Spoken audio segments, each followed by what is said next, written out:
আমাদের প্রথম বক্তা প্রফেসর অমিতাভ দাস বর্তমানে পশ্চিমবঙ্গ উচ্চশিক্ষা দপ্তরের অধীনস্থ institute of language studies and research কলকাতায় অধ্যাপনা করছেন। ডক্টর দাস বিগত 20 বছর ধরে গবেষণা এবং অধ্যাপনার সঙ্গে যুক্ত। পড়িয়েছেন যাদবপুর বিশ্ববিদ্যালয়, বর্ধমান বিশ্ববিদ্যালয়, বিদ্যাসাগর বিশ্ববিদ্যালয় ইত্যাদি বিভিন্ন শিক্ষা প্রতিষ্ঠানে। আখ্যান তত্ত্ব, শৈলী বিজ্ঞান, ভাষা স্মরণ তার গবেষণা ক্ষেত্র। বিগত কয়েক বছর ধরে বাংলাকে ধ্রুপদী ভাষা হিসেবে প্রতিষ্ঠা করতে তিনি গবেষণা করছেন।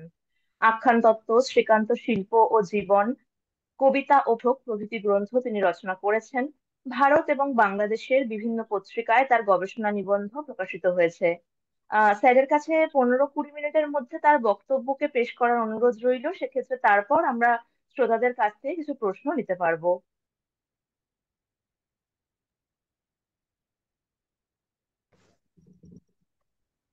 অনুরাগ দা। Our first speaker is Professor Amitabh Das. He is currently associated with the Institute of Language Studies and Research, ILSR Kolkata, under the West Bengal Department of Higher Education. Dr. Das has been involved in research and teaching for the past 20 years.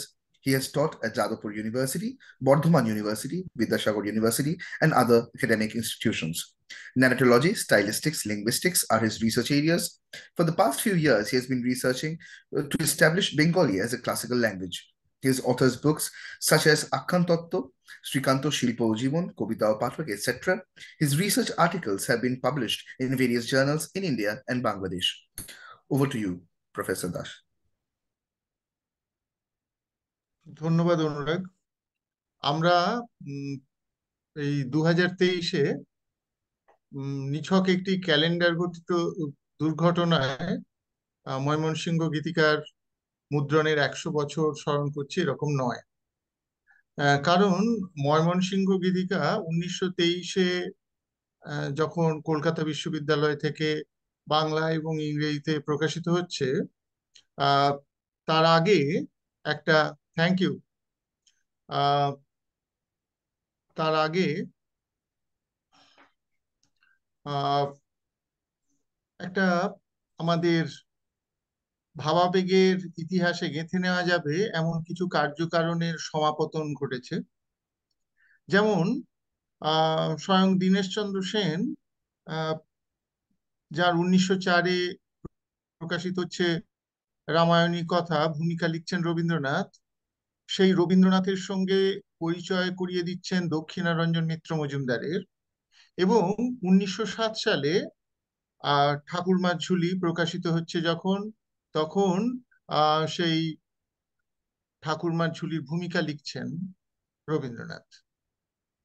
এবং এই সময়ই রবীন্দ্রনাথের লোকসাহিত্য এই রচনাটি প্রকাশিত হয়েছে। তার আগে আগের শতকের 94-96 এইরকম সময়ে বঙ্গভাষা ও সাহিত্য যখন প্রকাশ করছেন দীনেশচন্দ্র, তখন তিনি ওই পূর্ববঙ্গের বিভিন্ন রকম পুঁথি সংগ্রহ করছেন। সেইটা বঙ্গভাষা ও সাহিত্যে তার বিভিন্ন ভাবনা চিন্তাগুলো প্রতিফলিত হচ্ছে। কিন্তু 1905 বঙ্গভঙ্গ, যে বঙ্গভঙ্গের পরিণামে রবীন্দ্রনাথের মনে হচ্ছে হঠাৎ একদিন ভাই বলে আনার নাট্যভঙ্গি ব্যর্থ হতে বাধ্য যদি পারস্পরিক অসম্পর্ক থাকে। ঠিক সেই রকম একটা জায়গায় আমরা দেখতে পাচ্ছি ক্রমশ সাধারণ মানুষের প্রান্তস্তরের প্রতি আগ্রহ শিক্ষিত মানুষের মধ্যে তৈরি হচ্ছে। তো সেই আগ্রহের ফল যেমন ঠাকুরমার ঝুলি, এবং সেই ঠাকুরমার ঝুলির জন্য দীনেশচন্দ্র সেনের একটা সক্রিয় সংযোগ আছে রবীন্দ্রনাথ এবং দক্ষিণারঞ্জনের। ঠিক সেই রকম তিনি আরো এই দক্ষিণারঞ্জনকে প্রাণিত করছেন ঠাকুরমার ঝুলি, ঠান দিদির থলে ইত্যাদি প্রকাশ করার জন্য, যেখানে পূর্ববঙ্গের প্রচুর গল্প, রূপকথা ইত্যাদি প্রকাশিত হচ্ছে। এর কাছাকাছি সময়ে 1910-এ তখন আমরা দেখতে পাচ্ছি যে উপেন্দ্র কিশোর লিখছেন টুনটুনির গল্প। যে টুনটুনির গল্প আসলে আর কিছুদিন পরে যখন গান্ধীজি আসবেন আমাদের ভারতীয় রাজনীতিতে, তার একটা ভূমিকা তৈরি করছে, যেখানে আমরা দেখতে পাচ্ছি যে একটা টুনটুনি তার ফোঁড়া কাটানোর জন্য রাজার কাছে যখন যাচ্ছে, তারপরে বড় বড়দের কাছে যখন যাচ্ছে, কে ভাই টুনটুনি, এবং বলছে পাত পেড়ে দিই, ভাত বেড়ে দিই, খাবে ভাই। এইখান থেকে যখন মশাদের দলের কাছে পৌঁছচ্ছে এবং মশারা দলে দলে হাতিকে আক্রমণ করতে চাইছে, হাতি বলছে তখন আমি সাগর শুষি, সাগর বলে আগুন নিভাই, ইত্যাদি ইত্যাদি। এই যে একটা সমষ্টির গল্প তৈরি হচ্ছে, সেটার পটভূমিতে এই স্বদেশী আন্দোলনের সময়টাকে মনে রাখতে হবে। 1919-এ বাংলার ব্রত প্রকাশ করছেন অবনীন্দ্রনাথ ঠাকুর, এবং এই 23-এর পরবর্তী বা 23-এর কিছু আগে থেকে 1919 থেকেই আমরা দেখতে পাচ্ছি গুরুসদয় দত্ত বাংলার বিভিন্ন লোক সংস্কৃতি, যাকে আমরা বলি ভার্বাল আর্ট, শ্রীহট্টের লোকসঙ্গীত, এই দিকগুলো যেমন সংগ্রহ করছেন, ব্রতচারী আন্দোলন গড়ে তুলছেন, তেমনি তার পাশাপাশি কাঁথা শিল্প বা রায়বেশে নাচ ইত্যাদি, পটুয়া সঙ্গীত, পটচিত্র ইত্যাদি নিয়ে আমাদের সচেতন করছেন। ফলে এই সময়টাই এরকম ছিল। 1923 সাল সেই পটভূমিতে আকস্মিক ছিল না, যে কারণে দীনেশচন্দ্রের সঙ্গে যুক্ত জসীমউদ্দিন, তিনি যিনি লিখছেন সজন বাদিয়ার ঘাট, যিনি লিখছেন নকশি কথার মাঠ, এবং সেটাও লিখছেন এই 20 শতকের 20-র দশকেই, 27-29 এইরকম সময়ে তার লেখাগুলো বেরোচ্ছে। ফলে সেই জসীমউদ্দিন ও দীনেশ সেনের সংগ্রাহক হয়ে কাজ করছেন। এই যে প্রবণতাটা, এই প্রবণতার ভেতর দিয়ে আমরা দেখতে পাচ্ছি যে একটা একটা ভিন্ন ধর্মী ইতিহাস, যেটাকে সুনীতি কুমার, অন্য সুনীতি কুমারের প্রসঙ্গ আমাদের আনতে হবে, যেটা মনে করছেন যে যদি জাতীয় ইতিহাস সাধারণ মানুষের ইতিহাস হয়, তাহলে এই ময়মনসিংহ গীতিকা এবং পূর্ববঙ্গ গীতিকার মধ্যে সেই ইতিহাসকে আমরা খুঁজে পেতে পারি।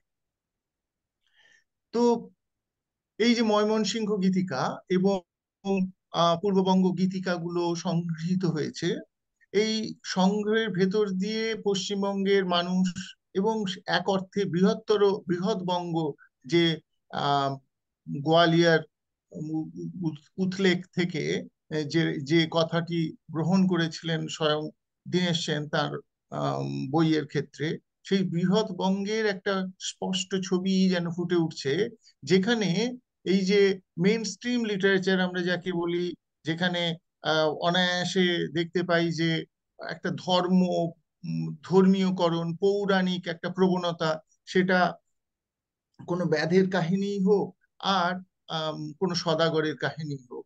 ফলে চাঁদ সদাগরের কাহিনী বা শ্রীমন্তের কাহিনী, ঘনপতি সদাগরের কাহিনী, সেটার সঙ্গে আমাদের যেমন একটা সামষ্টিক নির্গানের সংযোগ আছে, যে সংযোগকে আমাদের খুঁজে নিতে হবে আমাদের পুরনো সমুদ্র যাত্রার ইতিহাসের সঙ্গে। মহাবংশে যে কাহিনী আছে, সেই কাহিনীরই যেন উত্তরসূরি এই কাহিনীগুলো, কিন্তু তাও তার সঙ্গে যেটা যুক্ত আছে সেটা হচ্ছে এই চণ্ডী, মনসা, এই সমস্ত দেবদেবী। কিন্তু ময়মনসিংহ গীতিকা বা পূর্ববঙ্গ গীতিকা আমরা যেটা পাচ্ছি, সেটা মূলত ধর্মনিরপেক্ষ। এই যে হিন্দু মুসলমান সম্প্রীতির প্রশ্নটা স্বদেশী যুগে বঙ্গভঙ্গের সময়ে খুব গুরুত্বপূর্ণ হয়ে উঠছিল, তারই সূত্র আমরা এই গীতিকাগুলোর মধ্যে পেয়ে যেতে পারি। অর্থাৎ আমাদের সেই সময়ের রাজনৈতিক এবং সামাজিক ইতিহাসের একটা প্রয়োজনীয় ভূমিকা এই মুদ্রণ তৈরি করতে পারছে একটা। কিন্তু অন্য আরেকটা সংকট তৈরি হয়ে যাচ্ছে একই সময়ে, কারণ আমরা জানি every attempt is only a new start and a different kind of failure. তার ফলে কি ঘটনা ঘটছে না, এই যে ময়মনসিংহ গীতিকা চন্দ্রকুমার দে, আশুতোষ চৌধুরী, জসীমউদ্দিনরা সংগ্রহ করছেন, তারা বলছেন তারা মূলত সংগ্রহ করছেন গায়েনদের গান শুনে শুনে তারা লিখছেন। এইখানে একটা সংকট তৈরি হচ্ছে, এই যে আহ সম্পাদনার ক্ষেত্রে পারম্পর্যহীনতার একটা সংকট তৈরি হচ্ছে। সুনীতি কুমার চট্টোপাধ্যায় ক্ষিতীশচন্দ্র মৌলিকের প্রাচীন পূর্ববঙ্গ গীতিকার পরিচয় লিখতে গিয়ে বলছেন যে কলিকাতা বিশ্ববিদ্যালয়ে বসিয়া দীনেশচন্দ্র সেন যে কাজগুলি করছেন সেটাও অনেকটা ওই মিউজিয়ামের পুরনো ভাস্কর্যের মতো। সেটা এতটাই পারম্পর্যহীন বলে মনে হচ্ছে। আসলে ময়মনসিংহ গীতিকা, পূর্ববঙ্গ গীতিকা, এর যে সংগ্রহ পদ্ধতি, আজকের দিনে আমরা বুঝতে পারি যে প্রযুক্তির অভাবে যে আর্কাইভ তৈরি করা যেত, আসলে তো এটা ভার্বাল আর্ট, এটা ভাটিয়ালি সুরে গাওয়া হচ্ছে। যে ভাটিয়ালি সুরের 5 রকম ধাঁচ আছে, সেই 5 রকম ধাঁচ গানের যখন সেগুলো মুদ্রিত অবস্থায় আসবে সেটা বোঝা যাবে না। এবং ঠিক যেরকম আমরা দেখি যে কীর্তনের গানে নানা রকম ঢং আছে, মনোহর শাহী, ঝাড়খণ্ডী, পেনেটি, রেনেটি, গরানহাটি ইত্যাদি, ঠিক সেই রকম ভাটিয়ালি সুরের যে 5টা ধাঁচ, বাখরগঞ্জা, গোপালগঞ্জিয়া, বিক্রমপুইরা ইত্যাদি, এই ধাঁচগুলো এবং সেই ধাঁচ অনুযায়ী কিছু লহর, যেমন মহুয়া পালা, মলুয়া পালা কিংবা কাঞ্চন কন্যা, এই সমস্ত পালার একেবারে শেষে যে গায়েনরা গানটা গাইতেন, সেখানে তারা যে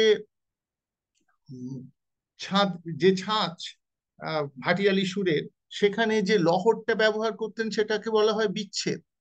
এই যে বিচ্ছেদের লহর, সেটা আমরা পাবো না যখন ঝাঁপ লহরে আরেকজন গান গাইবেন অন্য একটা হালকা লঘু মুহূর্তকে তুলে ধরার জন্য। অর্থাৎ যেটা ছিল গীতিকা, যেটা ছিল গান, যেটা ছিল সুর, সেটা স্বরহীন, সুরহীন হয়ে কন্টেন্টটা শুধু কমিউনিকেট করছে আমাদের সাথে। এই সংকট থেকে একজন ক্ষিতীশচন্দ্র মৌলিক, তিনি 1901-এ যা তার জন্ম, তিনি যেটা করেছিলেন সেটা হলো এই যে 1933 থেকে তিনি পূর্ববঙ্গে বহু জায়গায় ঘুরে গায়েনদের থেকে এবং বয়াতিদের থেকে, যারা গান গাইতেন, এবং বয়াতিরা হচ্ছে এই পূর্ববঙ্গ গীতিকার ছোট ছোট গান, সেই গানগুলোকে মানে পুরো পালা নয়, অংশ গাইতেন। ফলে তাদের গাওয়া গানগুলোকে বলা হতো ছুটা গান। তো গায়েনদের কাছে তিনি পাচ্ছেন লিখিত রূপ পূর্ববঙ্গ গীতিকার, ময়মনসিংহ গীতিকার। অর্থাৎ যে একটা ধারণা তৈরি হচ্ছে যে নিরক্ষর কবিরা এই গানগুলো বেঁধেছিলেন, সেখান থেকে সরে আসছেন ক্ষিতীশ মৌলিক এবং তার মতকে সমর্থন করছেন সুনীতি কুমার চট্টোপাধ্যায়। সুনীতি কুমার চট্টোপাধ্যায় এই দীনেশচন্দ্র সেনের যে সম্পাদিত পূর্ববঙ্গ গীতিকা কিংবা ময়মনসিংহ গীতিকা, তার সম্পূর্ণ কৃতিত্ব দিয়েও তার পরবর্তী একটা যে সংশোধনের জায়গা, সেটা তৈরি করে দিচ্ছে। ফলে আমরা দেখতে পাচ্ছি যে যখন ময়মনসিংহ গীতিকার পর পূর্ববঙ্গ গীতিকা লিখছেন দীনেশচন্দ্র সেন, তখন তার ভূমিকায় 1930-এ যে পূর্ববঙ্গ গীতিকা, তার ভূমিকায়, এর পরের স্লাইডে আছে বোধহয়, পরের স্লাইডে, তার ভূমিকার উপশিরোনাম হচ্ছে ভাষা। ভাষা, কারণ এই একটা কমিউনিকেশন গ্যাপ তৈরি হচ্ছে পশ্চিমবঙ্গের সঙ্গে পূর্ববঙ্গের, প্রান্তীয় স্বরের সঙ্গে কেন্দ্রীয় স্বরের।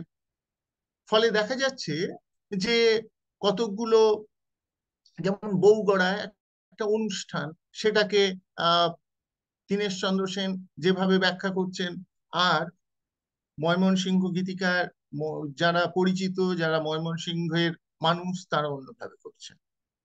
ফলে সম্পূর্ণ আলাদা হয়ে যাচ্ছে মনোভাবগুলো। দেখা যাচ্ছে একটা পাত্র, সেই যেটা সেই স্থানীয় ভাষায় পাত্র একটা আধার, সেটাকে দীনেশচন্দ্র মনে করছেন গামছা। তো এইরকম যে অর্থ বিভ্রাট তৈরি হচ্ছে, এবং অনেকগুলো ক্ষেত্রে দেখা যাচ্ছে যে গায়েনদের কাছ থেকে যে গান শোনা হচ্ছে তার মধ্যে পারম্পর্য থাকছে না। দীনেশচন্দ্র সেন ভূমিকায় বলছেন যে তিনি সেই পারম্পর্যগুলো সংশোধন করার চেষ্টা করেছেন যথাযথভাবে। ফলে এই যে পারম্পর্যহীনতার কারণও ক্ষিতীশচন্দ্র মৌলিক উল্লেখ করছেন যে তিনি গায়েনদের যখন খাতা থেকে সেই কবিতাগুলো গানগুলো পাচ্ছেন, তখন কিন্তু সেখানে যথারীতি পারম্পর্য আছে। এই যে একটা পার্থক্য তৈরি হচ্ছে, অর্থাৎ দীনেশ সেন একটা নতুন অভিজ্ঞতার সামনে নিয়ে আসছেন সাধারণ মানুষকে, আবার একই সঙ্গে সেই অভিজ্ঞতা অন্যদের প্রাণিত করছে। কারণ মনে রাখতে হবে, সুখময় মুখোপাধ্যায় পূর্ববঙ্গ গীতিকা এবং ময়মনসিংহ গীতিকার একটা সম্পাদনা করেছিলেন। সেখানে তিনি ক্ষিতীশচন্দ্র মৌলিককে আবার নস্যাৎ করে দিয়েছেন। কিন্তু ক্ষিতীশ মৌলিক, যিনি ছিলেন একজন বিপ্লবী, মণি রায় ছদ্মনামে পুলিন দাসের গুপ্ত সমিতিতে 16 বছর বয়সে যোগ দিয়েছিলেন। বক্সার কারাগারে অনেক দিন বন্দি অবস্থায় যিনি প্রথম ময়মনসিংহ গীতিকার সঙ্গে পরিচিত হন দীনেশ সেনের বন্দি আবাসে, এবং যিনি 1933 থেকে ভাগবত পাঠক হিসেবে পূর্ববঙ্গের বিভিন্ন জায়গায় ঘুরে বেড়িয়েছেন পুলিশের হাত থেকে রেহাই পাওয়ার জন্য। সেই ভাগবত পাঠকের ভূমিকা থেকে তার পক্ষে সহজ হয়েছে গায়েনদের এবং বয়াতিদের থেকে খাতা খুঁজে পাওয়া। তার ফলে আমরা দেখতে পাচ্ছি যে এই গানের ভূমিকা নিয়ে, গানের ভাবনা থেকে যে সম্পাদনা, অর্থাৎ গীতিকার যে অন্তর্গত সুর এবং স্বর, সেইটাকে ধারণ করছে কিভাবে তার লিখিত রূপ, সেইভাবে সজ্জিত করার চেষ্টা করছেন, যেটাকে সমর্থন করছেন সুনীতি কুমার চট্টোপাধ্যায়। এবং সুনীতি কুমারের মনে হচ্ছে যে কলিকাতা বিশ্ববিদ্যালয়ে বসিয়া দীনেশচন্দ্র সেন যে কাজটি করছিলেন, সেটা প্রত্নতত্ত্ব বিভাগে রক্ষিত ক্ষতবিক্ষত ভাস্কর্যের মতো চিত্তাকর্ষক, কিন্তু বহুলাংশে দুর্বোধ্য। ফলত ফার্মা কেএলএম থেকে বাংলা এবং সুনীতি কুমারের চেষ্টায় বাংলা সরকারের থেকে অর্থ আনুকূল্যে আমরা দেখতে পাচ্ছি যে 8টি খণ্ডে প্রাচীন পূর্ববঙ্গ গীতিকা প্রকাশ হচ্ছে। অর্থাৎ এখানে একটা বিষয় ভাবার সময় হয়েছে আমাদের, সেটা হচ্ছে এই যে 1923 আমাদের শুধু যে সাহিত্যের ইতিহাসকে বদলে দিয়েছে তা নয়, 1923 আমাদের সাবঅল্টার্ন স্টাডিজের জায়গা থেকে, আমাদের জাতীয় রাজনীতির বা রাজনীতির ভাবনা থেকে যে সাহিত্য এবং সমাজ মনকে কিভাবে দেখতে হবে সেই দৃষ্টিকোণটাকে বদলে দিয়েছে। ঢোড়াইচরিত মানুষে যে ভয়েস ফ্রম দ্য বিলো বা প্রান্তস্বরের কথা দেখাচ্ছিলেন সতীনাথ ভাদুড়ী, তার একটা পূর্ব ভূমিকা আছে ময়মনসিংহ গীতিকার মধ্যে। যেহেতু এই অনাবিষ্কৃত উপেক্ষিত একটা কাহিনী ধারা, যেটা খ্রিস্টীয় 14 শতক থেকে খ্রিস্টীয় 18 শতকের মধ্যে ধারাবাহিক একটা সমাজ জীবনের, তাদের মনস্তত্ত্বের চেহারা ফুটিয়ে তুলেছে। সেইখানে এই যে তাকে তাকে ভার্বাল আর্ট হিসেবে, শিল্প হিসেবে, লোক সংস্কৃতির একটা উপকরণ হিসেবে দেখার জন্য প্রাথমিক যে কাজটা করেছিলেন দীনেশচন্দ্র সেন, যে দীনেশচন্দ্র সেন আমরা দেখলাম যে আমাদের স্বদেশী আন্দোলনের ধারাবাহিকতায় যেভাবে সাহিত্যের সংরূপগুলোকে সন্ধান করছেন, ঠিক সেই রকম ভাবে এই দীনেশচন্দ্র সেন যে ভূমিকা পালন করেছিলেন, সেই ভূমিকারই একটি পাল্টা ভূমিকা পালন করলেন সুনীতি কুমার এবং ক্ষিতীশচন্দ্র মৌলিক। ফলে আজকের দিনে দীনেশচন্দ্র সেনকে যেভাবে স্মরণ করতে হবে, চন্দ্রকুমার দে কিংবা জসিমউদ্দিন যেভাবে স্মরণীয়, ঠিক একইভাবে দীনেশচন্দ্রের কাজকে যারা অগ্রসর করেছিলেন সেই হিসেবে সুনীতি কুমারের প্রণোদনা এবং ক্ষিতীশচন্দ্র মৌলিকের যে প্রচেষ্টা, সেটাও সমানভাবে স্মরণীয়। নমস্কার।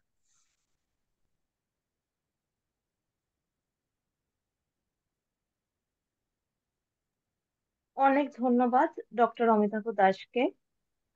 আমরা দুটো বক্তৃতা এবং গোল টেবিল আলোচনা হয়ে গেলে তারপরে শ্রোতাদের থেকে প্রশ্নগুলো নেব।